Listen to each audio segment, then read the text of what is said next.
There's always the danger that whenever we have a forecast for an below active hurricane season, that there will be a certain amount of complacency amongst the people.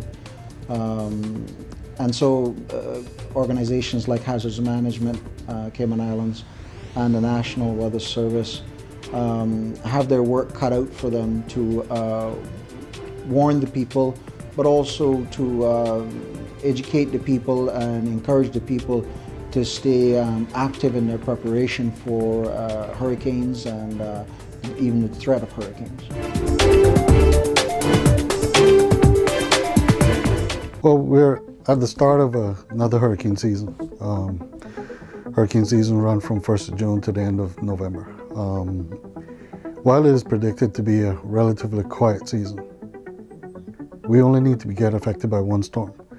And one of the things that we're stressing this year, and we've always stressed, is preparedness of the vulnerable population, the elderly, the young, who have difficulties preparing for themselves and taking care. So we're depending on family members to ensure that that particular group of individuals are prepared as they can be in the event that we're affected by a tropical storm.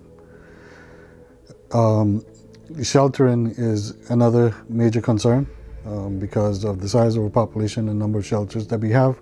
We can't house everyone, so if you have friends or family that has a safe place to stay and you know that the place where you're staying is vulnerable or you don't feel safe, then you should either seek shelter at one of our public shelters, or if you have friends and families, then you could seek to stay with your friend and family to ride out the storm.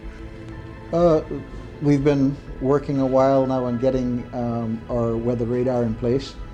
The weather radar has essentially been operational for over a year now, and we've seen the outputs from it with a variety of weather systems throughout the year. So we are seeing what the weather radar can do. True, we have not seen the operations or any outputs with regards to the passage of a storm.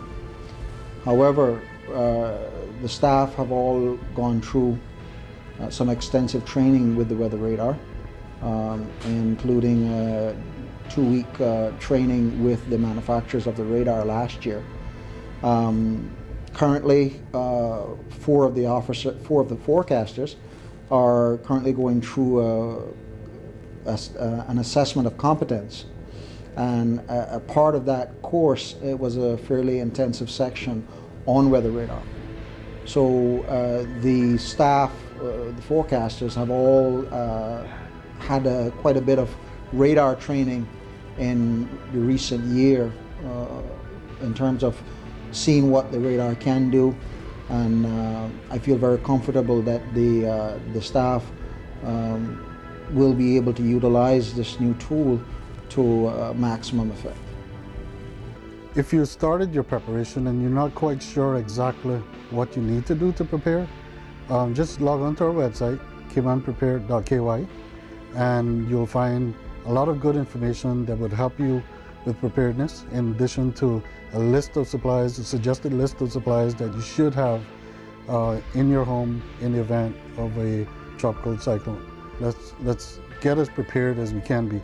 Let's do as much as we can before the storm in the calm, so that when the storm does approach, if a storm does approach, you would have whatever you need to protect your property, to protect your family already in hand, and not have to be one of those people that are running around to the stores where there's shortage of plywood or shortage of water and food.